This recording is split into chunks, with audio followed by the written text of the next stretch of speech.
Yo, what's good, my fellow Magic Knights? It is your boy DEADMANVINCE back with the final installment of mono characters you should be working on for the future here. And we're going to be getting into the green characters. The green character list is the longest list out of all the lists. So, just like the red video, we're going to try to not speed through it, but we're going to try to be very concise, very quick, and just kind of go through it and get all the necessary information out. So the first character that we're going to look at is Ijichi, which I thought his name was Ijichi for years, which is crazy to me. This skill does not matter. It's literally just a melee skill. He has two different buffs here, and honestly, his buffs are a little weird in my opinion. It's specifically a taijutsu buff, which is so weird to me because most of the time, you see Ijichi assisting like Gojo and his students. And literally, yes, Yuji is physical, but Gojo, Nobara, Fushiguro, all cursed technique, all cursed energy. So very weird to me that he does all allies taijutsu, but even still, it is a buff nonetheless. And he also decreases all allies damage received, which is okay, just a team-wide damage reduction and team-wide damage boosting. But it's just taijutsu, so that does kind of make him pale in comparison to other buffers a little bit. Then if you get his ultimate all the way up, he can fill allies' ultimate gauge by 400, which is, now that I'm thinking about it, like that's fire. Don't get me wrong. But it's like, damn, you got to take up a spot on your team with him. And these buffs are like, this buff is super specific. This buff's cool, but I like to be able to kill the enemies, not sit and wait for them to kill me. So like, he's okay. Mainly it's this, but even still, just 400 is not that crazy. It's not as crazy as you think. You would think he does this, your ultimate is just gonna be full. It's not. I can tell you right now. To give you perspective, Gojo's like max ult gauge is like 900 something. So this isn't even half of Gojo's ultimate gauge. Which, yes, Gojo is a crazy character to build off of. I know, but still, that's mainly who you're using, right? So you want to make sure that the characters that you're using in in association with Gojo actually do everything they can for him. Recovers own and combo allies cursed energy by 10. Deals 100% melee taijutsu damage to the combo allies selected enemy, because he doesn't do any attack, obviously. No auto skills. He's a rare character, but like, yeah, I mean, just for the buff skills, like this is, like I said, super specific, but it does stack up to twice. And if you have a team of all, I'm trying to think, all physical DPSs. So say you had a team of Ichichi, the first Yuji that dropped, which this team already sounds really bad. Then another physical taijutsu green. Oh, there's a taijutsu Nobara who seems kind of quirky, I'm gonna be honest, but like, I don't see a team where everybody getting this all allies taijutsu buff is gonna be working the best. There's just not a high demand for taijutsu units. And this is, I'm talking about on a mono green team, of course. There's obviously a bunch of taijutsu units across all the colors, but I mean, like, if they didn't make any taijutsu characters across the colors, there'll be no point in having, taijutsu as a stat, right? This skill's not bad, but it's only 26%. And I'm more a fan of doing things for my team that makes them kill stuff faster, because that is the ultimate defense. An enemy can't hurt you if they're not alive. So yeah, he's you can work on him. Mine is grade 8, level 91. I haven't worked on his skills or anything like that. Every character that I determined is somebody I could use for a future team. All of their skills are level 3 at least, because that's the lowest level of skill upgrade you can do without spending SR materials. But let's move to the next character. This Megumi is a little more desirable as a character because, one, you are giving him at the start of the game, so he's already in your account.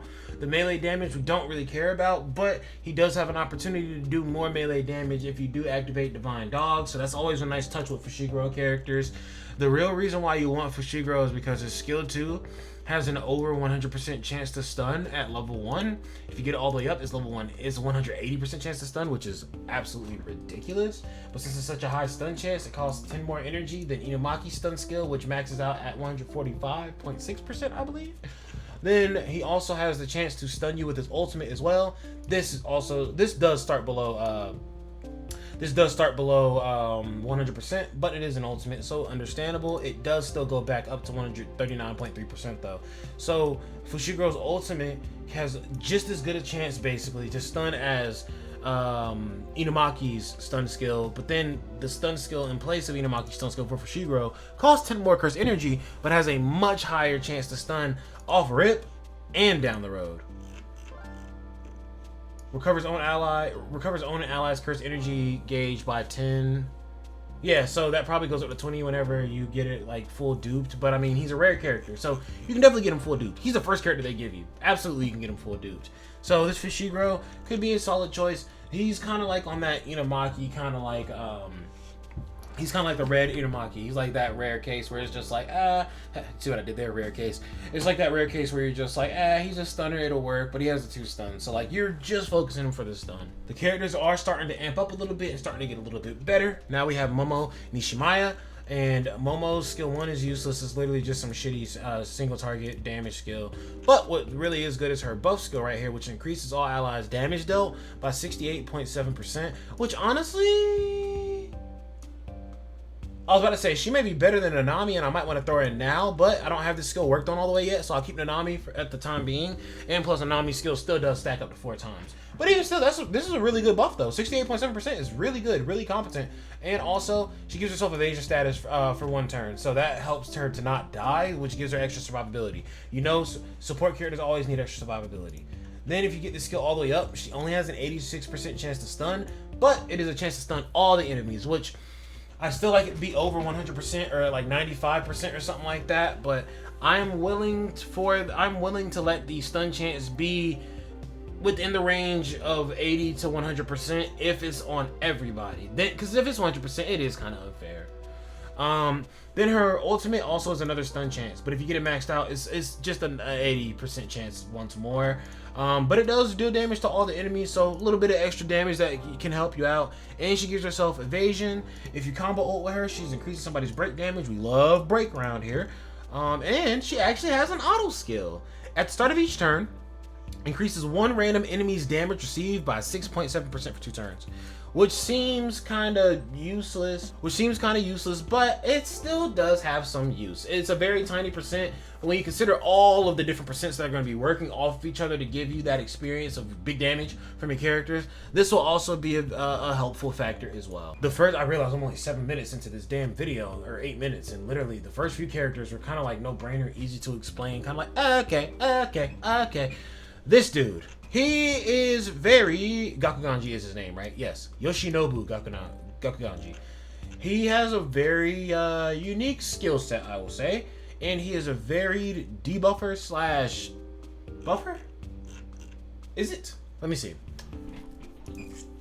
Decreases the enemy's Jujutsu damage by 15%. If he's in alternate tuning state, he deals damage instead and increases the damage received by 15%. So either lowering the damage they're doing by 15%, 10 to 15. It only goes up by 0.6 every time, I think. 0.56. I hate when it goes up by like a percentage and not by a full number at least. Like, bro, give me 1.56, but just 0.56 is crazy. Like, is this so crazy for this to go from 10% to 25%? Is that so crazy? This is a SR character, bro. Come on. Anyway, yes, goes from decreasing the damage you take to increasing the damage you do. So he has this cool little, like, it's called alternate tuning. So he literally just changes himself in between alternate tuning or tuning. Whenever he does this, though, he does increase his Jujutsu damage by 10%. So if you keep tuning up with him and keep switching back and forth, which is stupid because you want to tune, go into one mode and do certain things and tune again, you're right. But this one actually gives him 15% increased Jujutsu for 3 turns once you get it all the way maxed out. His skill 3, if you're in regular status, 180% damage to all enemies. Increases all enemies' taijutsu and jujutsu damage received by 36.7% for 4 turns. I like that a lot, and it only costs 25 energy. Not bad. Then, if an alternate tuning status, deals 150.4% jujutsu to all enemies, inflicts confusion status on all enemies for 3 turns with a 50% chance, and stuns all enemies with a 131.8% chance. What is that at level 1? 80% chance? What level do you need it to be for it to get to 100? Level 5? Oh, that's free! That's free! Get it to level 8, which is before you have to use the SSR, and it's 120% chance. that skill 3 is kind of evil. The AoE over 100% stun is a little crazy in my opinion. Then ultimate cursed energy melody. Deals 719.7% Jujutsu damage to all enemies. Increases all enemies damage received by 50% for 2 turns. 50%. If alternate tuning state is active, changes the skill effect to deals 959 damage instead, and decreases all enemies' ultimate gauge count by 1. I kind of like this better, but I mean, of course you would like that better. It'd probably be it'd probably be really unfair if they boosted this and kept this. Like, say this was like 959 damage and then 75% damage received. There's some things that you just can't do to an SR character, because once you do that to the SR character, you start having to look at the character and be like, why is this just not an SSR? Why don't you just make him a little better here? So they gotta give him a few spots where he seems a little weird, right? But all in all, he's a varied, I call him the varied debuffer, because how you want to deal with the enemy varies. He can do so many different things from that alternate tuning state. I think the alternate tuning state is really cool, and I also think that in the future, when they finally do upgrade characters, figure out whatever their system of like Easy A or Holy Relic or whatever it's going to be called, whenever they figure out that system, I'm very excited to see how they change him in alternate tuning. Then increases his own and combo allies Jujutsu damage by 15% for 3 turns. No auto skills. Now we're getting to some characters that you absolutely want to work on. This may seem like some cruel joke, but like, no. Mechamaru, Ultimate Mechamaru is actually a Chad, actually a menace with damage. This man, bro, when I tell you that this man carries me basically through all of the very hard domain investigation, and then he literally makes it to the last room and then dies, and then Gojo comes out. Like, Ultimate Mechamaru, crazy damage, tanky unit. The only downside that I have found to this Mechamaru, and I mean like the only downside, is that he doesn't heal whenever people do curse technique, reverse curse technique. Immune to poison, darkness, stun, confusion, instant kill, and reverse curse technique. So that really sucks that he can't be hit with the reverse curse technique and can't be healed. But that's okay, because right here, his combo effect with allies is to heal by 10%. But if you get him 5-star, which he's an SR character, that's a bit easy to do. If you get him 5-star, he can actually heal 20% whenever he does the combo skill. As long as you have something to kind of keep his combo skill in check, he's pretty smooth actually. He can heal himself pretty solidly. He can do really good damage. The reason why I like Mechamaru so much is because of this skill right here. This skill is just an AoE that hits everybody. As of right now, the skill is only level 3 for me, I believe, or 4 maybe, because I really take pride in them AoE skills. But honestly, he needs to be at level 10, dude. He does so much for me on my account that, like, I'm surprised I don't have it level 10 yet. But at level 10, this skill is an AoE that just deals 215 range Jujutsu damage to all enemies. Range damage, y'all know me, I'm the AoE guy. I love splash damage. I like it because he has an AoE right here for the skill 3, and then he also has an AoE right here for his ultimate. 450% goes all the way up to 896%. Yeah, I really need to level this, because the reason why he dies in the last room of domain investigation is because, like, he just doesn't have the damage output he needs to absolutely squad wipe those last 2 bosses. He can squad wipe every single boss before that last stage with all the damage dealt increases and all that stuff. But when it comes to those last 2 bosses, he struggles to get them killed, and he barely does damage to them, and it takes a little bit of time. But it's funny enough, he takes so much time doing damage to him that eventually Gojo pops out, everybody else dies, and it's always just him and Gojo at the end. And they just ult together. 2 Chads just kicking the enemy's ass together, I guess. This skill's okay. It's literally like, none of his skills have extra effects. They're all just damage. This one's, they're all Jujutsu based though. So, you can give him non-standard. That's another reason why I like him. You can give him non-standard, which is like the best page for Gojo in the game. And since this man is fully Jujutsu, it'll work really well for him too, because non-standard literally gives you an 85% boost to cursed energy. So that non-standard page can make him hit really hard. Any page that you were using for Gojo, you can use for Mechamaru as well, because he's completely cursed energy.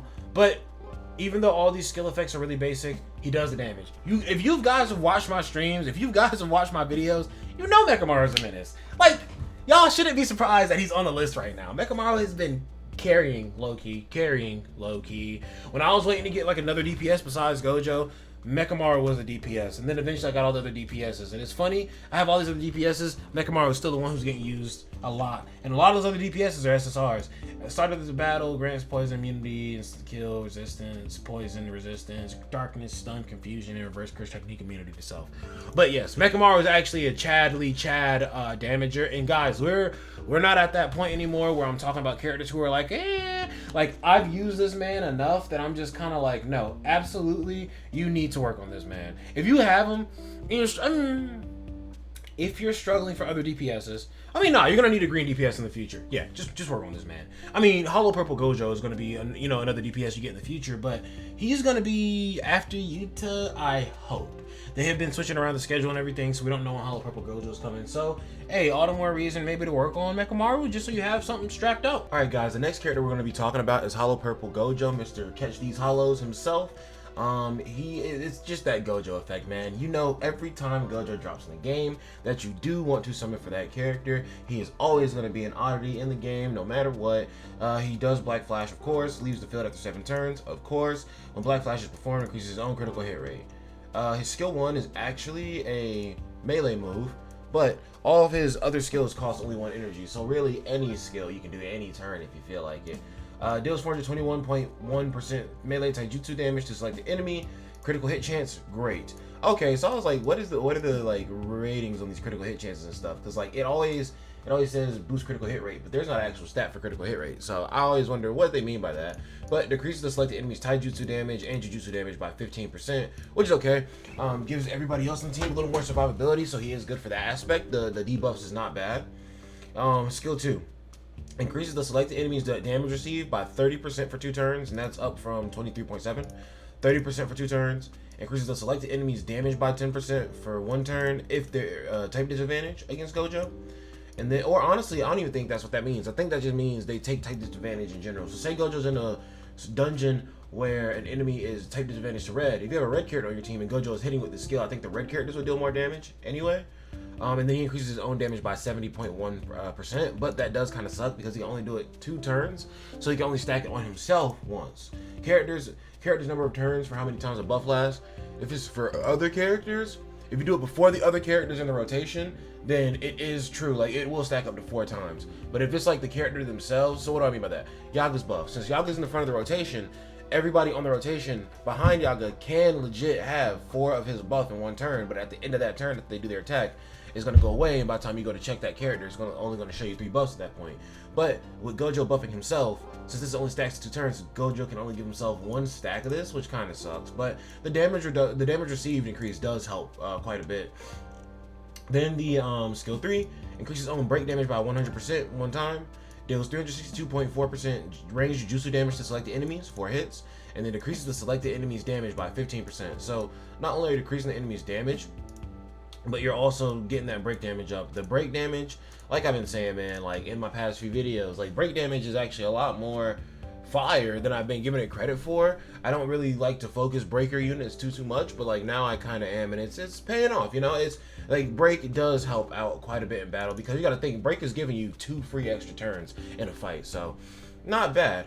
Then his ultimate is going to be Hollow Purple or Hollow Technique Purple.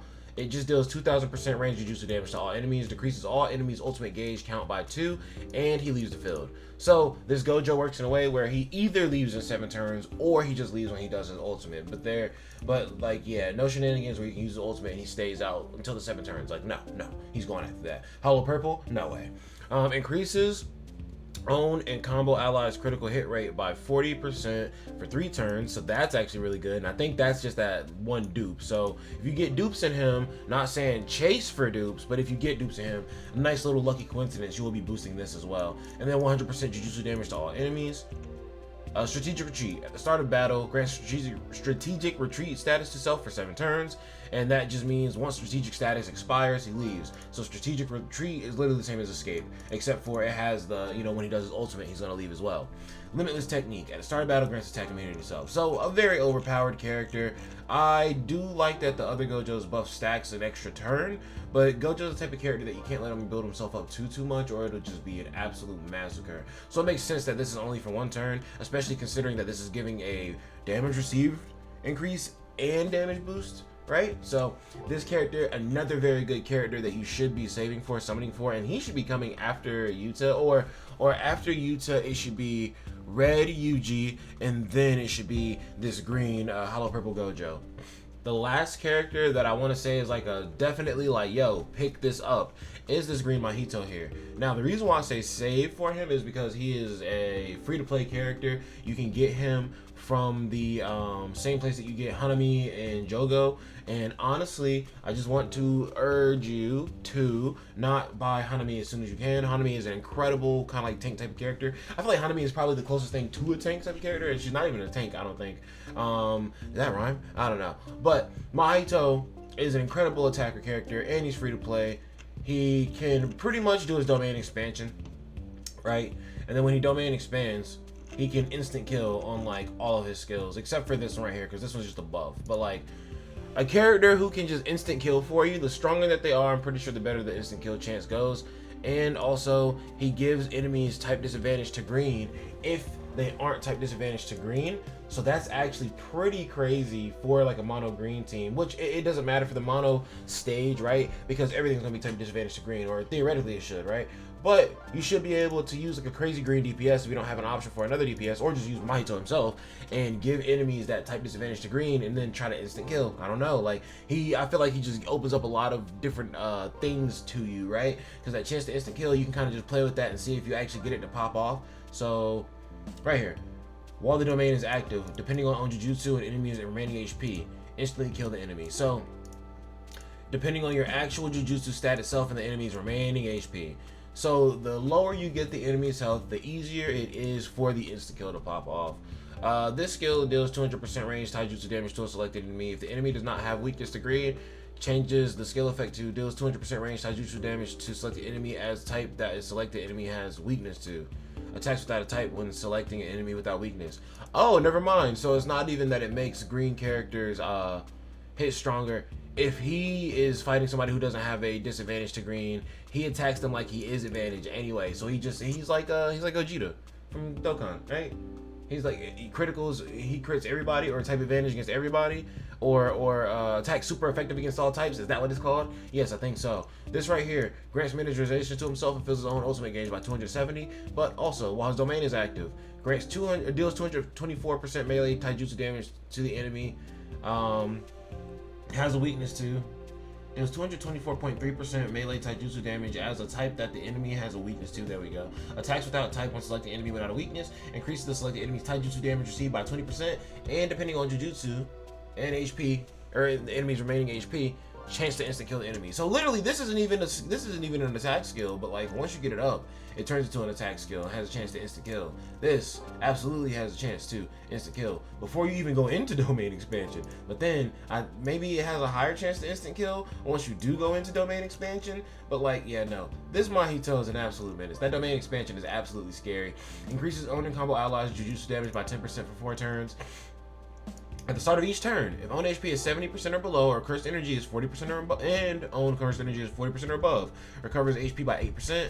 The lower the HP is, the greater the HP recovery, up to 16%. Inflicts damage cut to self. Decreases own damage received by 12%. The higher the own cursed energy is, the greater the damage received is.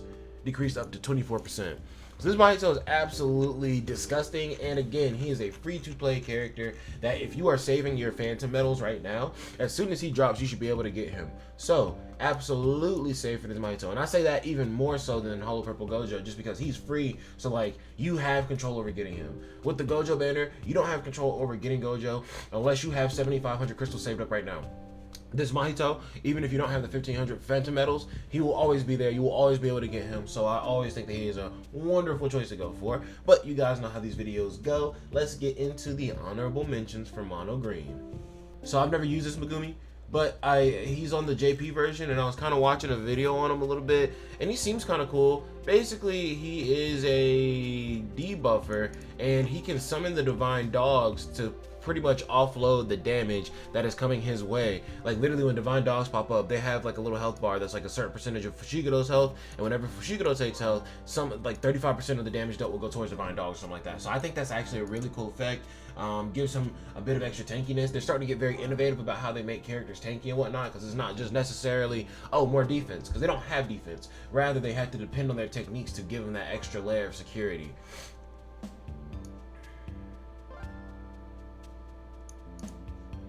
And he gives buffs to just green characters, it seems. On his skill 2, on his ultimate.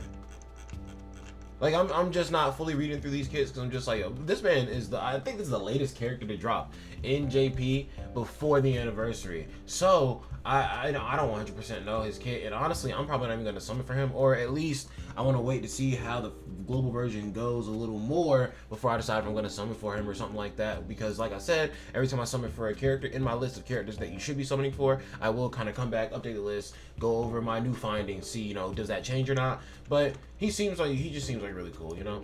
He has melee damage. He basically looks like he's working off of melee damage, but whenever you get the Divine Dogs out, the Divine Dogs both do more damage as well, and I think you can have both of the dogs out at the same time versus just having one or the other. So you can offload damage to both dogs, which is cool, I guess. Yep, because some is white and black Divine Dog. Each of them has characters 20 maximum HP, 20% of their maximum HP. Enemies damage dealt is 35% of it will go to damage dog or Divine Dogs instead of the character. Disappear when Divine Dog HP reaches 0. So yeah, no, Megumi seems pretty cool. I like that Divine Dog effect. That's the reason why I put him on the honorable mention.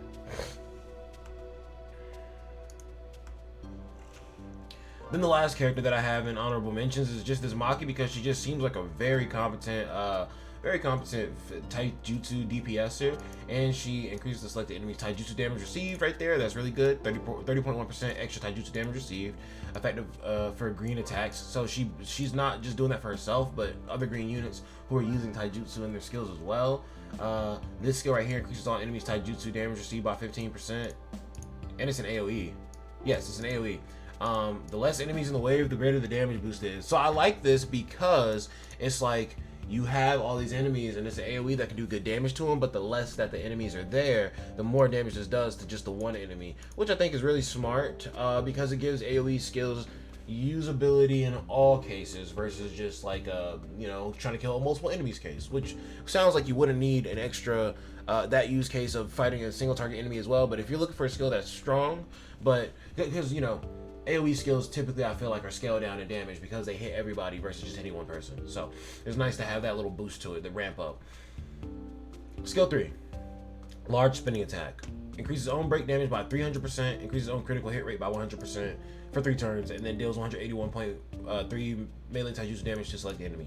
The reason, I'm gonna let y'all know right now, the reason why I put this Maki on this list is because of the 300% break damage. I have no doubt in my mind that every single time she hits somebody with this skill, like, the break bar is like halfway at least, like probably gone as soon as she's hitting it. Like I just can't imagine break bar surviving. I can't imagine enemies actually taking turns with Maki about, you know, gallivanting around with 300% boost to her break damage. What is it at level 1? 150% boost, basically. That's not that bad actually. And the boost to critical hit rate is massive. Then her ultimate is going to be increases on damage by 50% one time. The higher your own HP is, the greater the damage boost, up to 150. So if you have a healer with her, that's pretty crazy. Then deals 959 melee taijutsu damage to the selected enemy. Increases the own and combo allies damage by 10% for 2 turns. And also at the start of each wave, increases own taijutsu by 10% and decreases own damage received by 7%. So that's very good actually, I think, for 2 turns as well. So if you one turn one phase and then go into the next phase, does that stack twice technically? Then Heavenly Restriction. At the start of battle, increases own taijutsu damage by 15%. The less enemies there are in a wave, the greater the taijutsu damage boost is, up to 30%. Decreases own damage received by 8%. And at the start of each turn, recovers 2% HP.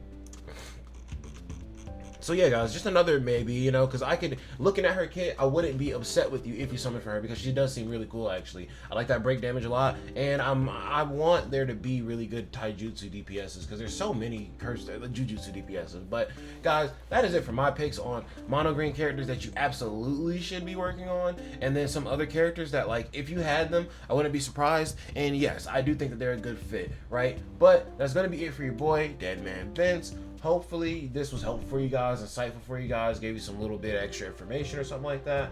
But yeah, make sure that we're locking in on our characters, because level 97 is coming from the time that I'm recording this video in 6 days, 7 days, I think 7 days. So guys, be ready for that and know what characters that you are working on. That's gonna be it for your boy DeadmanVince. Peace out.